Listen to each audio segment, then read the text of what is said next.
Olá, pessoal. Eliel Mazilo aqui de volta para mais um bloco de entrevista. E eu fui lá na feira e trouxe na marra o meu amigo Hamilton Querino, que é advogado e mediador, que vai estar batendo papo conosco aqui agora. Hamilton, fala um pouco com a gente sobre a feira em si, como é o que você está experimentando nessa feira. Fala comigo. Eu entendo que é uma oportunidade dos empreendedores, né, trazerem suas criações, suas invenções, seus trabalhos para divulgar. E existe também uma ação social. No caso, eu estou participando dessa ação social com um trabalho de mediação de conflitos, examinando as questões que são apresentadas e dando uma orientação para que as pessoas possam resolver suas questões, seus conflitos, através dessa ferramenta importante que é a mediação. Uma coisa que eu sei, mas muita gente aqui no canal da igreja que estamos transmitindo talvez não saiba, você também é YouTube agora, né? Você tem um canal de YouTube e você fala muito sobre condomínio saudável, né? Sobre essa área. Qual a tua experiência com essa área aí de condomínios? Bom, tenho experiência de mais de 40 anos e aprendi... Só isso? Só isso? E aprendi que o condomínio é onde a gente vive, é onde a gente mora. Nós temos uma cidade violenta, com problemas de trânsito, problemas de crimes, né? Uma cidade complexa. Então, a nossa residência, geralmente em condomínio, porque a maioria das pessoas hoje mora em condomínio, é o nosso refúgio, é o nosso lar, é a nossa segurança, a nossa fortaleza. Então, se ali, naquele condomínio, nós temos desavenças, temos conflitos com os vizinhos, com a administração, é muito ruim.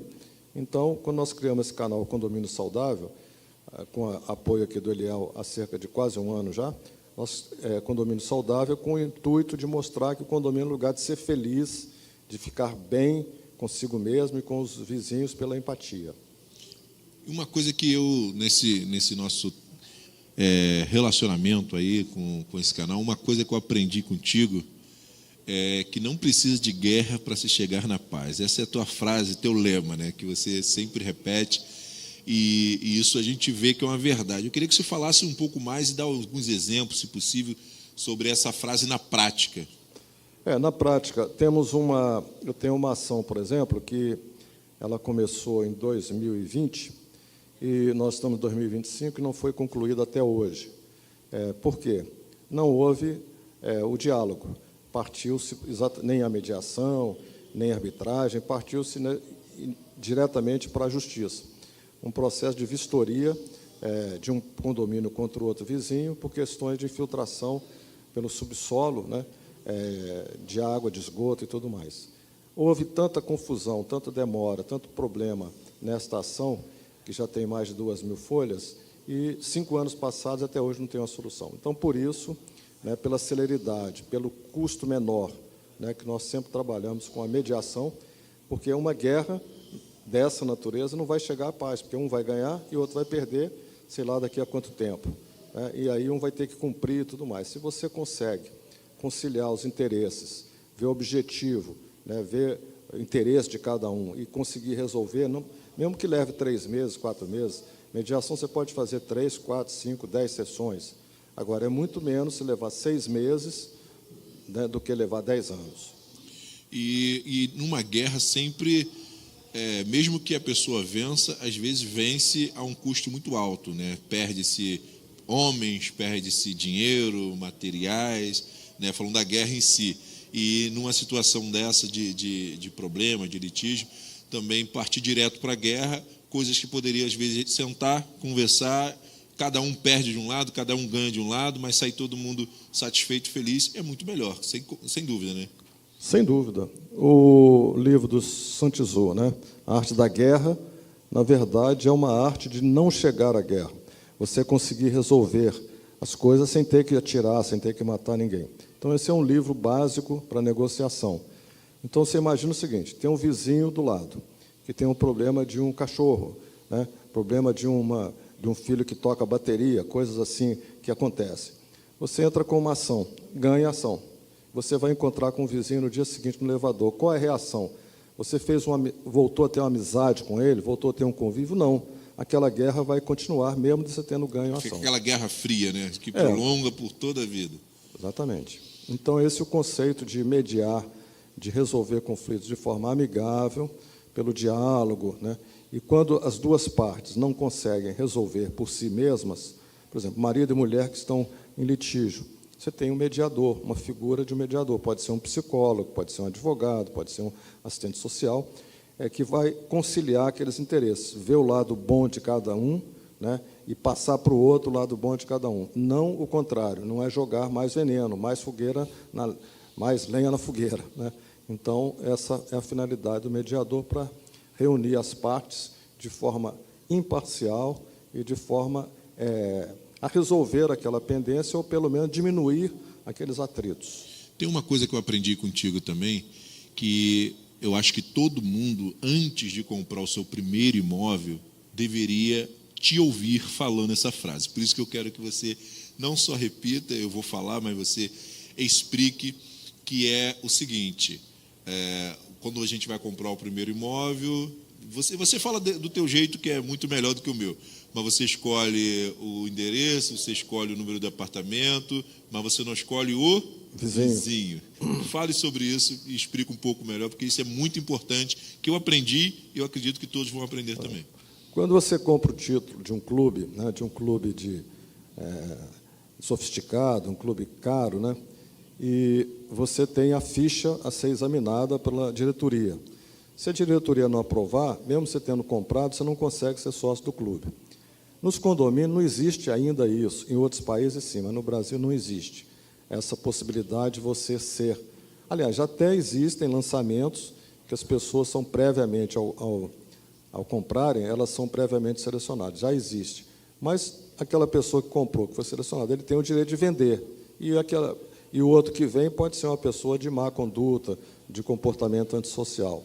Então, mas 99% dos casos não existe essa opção de você já saber com quem você vai conviver, né? Então, como disse o Eliel, a gente tem melhor preço, melhor localização, condições que a gente pode pagar, mas você não tem previamente o vizinho. Às vezes você compra um apartamento ou uma casa maravilhosa, mas quando chega tem um vizinho que perturba, um vizinho de mau comportamento, que usa drogas, enfim, uma série de coisas que acontecem diariamente em qualquer condomínio. E realmente, depois que você faz o teu negócio, e aí você só tem a opção de se mudar. Então, é uma dor de cabeça, mas, para isso, também há a possibilidade sempre do caminho da mediação com esse vizinho, para você viver minimamente em paz, né, no local onde você está. E sobre mediação, o camarada é tão... eu acho que tu é a maior autoridade nesse assunto no Rio de Janeiro, né? Se eu não estiver enganado. E você acabou agora de assumir a comissão, né, aqui na Barra. Fala um pouco sobre isso também. Aqui na OAB da Barra, eu assumi a presidência da Comissão Especial de Mediação e Arbitragem Imobiliária. O objetivo, na verdade, é criar uma Câmara de Mediação e Arbitragem Imobiliária. Por quê? Porque a Justiça está, hoje, né, no Brasil todo, com cerca de 84 milhões de processos. Então, o acesso à justiça ele foi estimulado desde 1946, com a Constituição de 46, e mais estimulado ainda com a Constituição de 88, no sentido de que todo cidadão tem direito ao livre acesso à justiça. Foi criada a Justiça Especial de Pequenas Causas, os juizados cíveis e criminais, a Defensoria Pública, a Justiça Gratuita, uma série de facilidades, né, que foram criadas para favorecer até os menos favorecidos a ingressar em juízo. Só que, atualmente, né, os juízes não dão conta, tem juízes com 10 mil processos para julgar, 20 mil processos para julgar, então os processos que poderiam ser resolvidos em 6 meses, 7 meses, levam, às vezes, 2, 3, 4 anos, ou mais.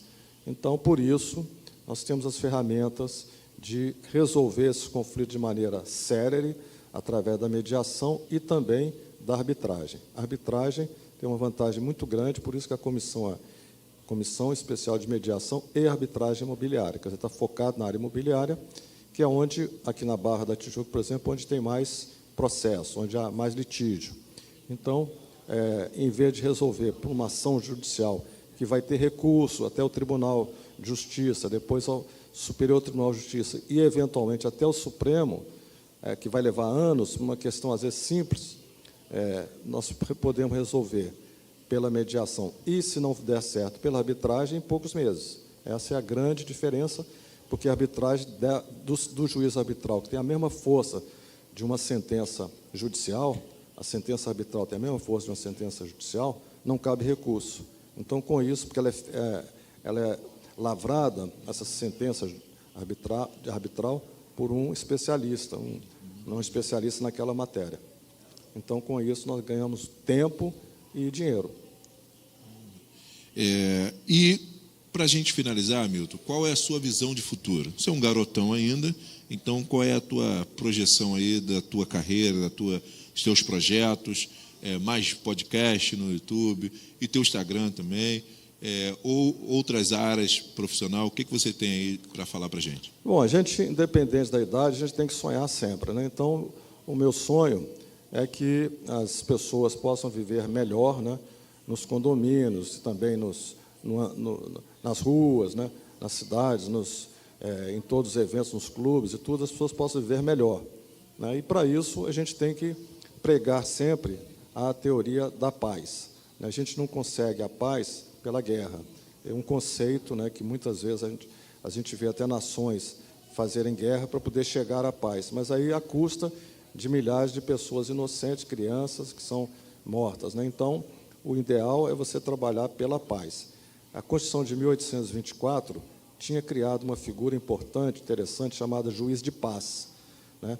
Artigo 160 e 161, que cuidam da arbitragem, cuidam da mediação, que naquela época era obrigatória antes de ingressar em juízo, hoje não é, hoje é facultativa, mas ali a figura de quem fazia essa mediação era o juiz de paz. Então, você vê que a palavra paz, ela já está, desde a Constituição Imperial, que é a primeira Constituição do Brasil, nas nossas, né, sobre a qual são firmadas as leis, são votadas as leis, a figura da paz. E essa paz que a gente procura ter algum dia, né, menos ódio e mais paz. Foi isso aí, pessoal. Muito obrigado, meu amigo, doutor, advogado, Hamilton Quirino. Que os seus projetos se realizem. Desejo tudo de bom para você em sua vida. E tem alguma frase final aí para deixar o pessoal? Sejam felizes, procurem não ter ódio umas das outras, procurem trabalhar com a empatia. Existe uma ferramenta chamada comunicação não violenta, que é o ideal, né, para poder mitigar uso muito essa ferramenta. Mitigar e resolver os conflitos, ou seja, o que eu desejo é que todos sejam felizes, né? Vivam bem, né? Porque a vida é curta, essa vida material é curta, né? E a gente não está aqui falando de vida espiritual, está falando de vida material, dia a dia, né? Sim. Então, nessa vida que é curta, a gente tem que viver bem, tratar bem o vizinho, dar bom dia para o porteiro, dar bom dia para o gari. Tudo isso Hamilton, é importante. Rapidinho, só para você continuar. Então, eu, pelo menos, tenho experimentado isso, não sei se você vai concordar comigo, mas parece que quando a gente usa essa ferramenta da comunicação não violenta, o outro está recebendo de forma estranha. Ele não acredita, ele fica desconfiado, ele acha que a gente está zombando, que a gente... E acaba, às vezes, querendo insistir numa violência, num debate, uma coisa, e você fala, cara, eu sou teu amigo, eu estou aqui para resolver, vamos conversar. E as pessoas estão tão agressivas, estão tão violentas, que elas parecem que têm dificuldade de acreditar que você quer realmente ajudar, quer realmente resolver, está sempre com o pé atrás, está sempre desconfiada. Você tem percebido isso também? É uma realidade mesmo para você? Sim, sim. Por exemplo, uma pessoa perde um ente querido. Você vai falar com ele. Determinadas situações, é melhor você não falar nada e dar um abraço. Por quê? Às vezes aquilo que você fala com boa intenção pode, para ele, né, ter um efeito contrário. Essa é uma das técnicas da linguagem da comunicação não violenta, que é mais a linguagem corporal. Você, às vezes, um afeto diz mais do que palavra. E muitas vezes tem que ficar em silêncio, né? Ao invés de contradizer uma pessoa que está agressiva, às vezes o silêncio é a melhor arma.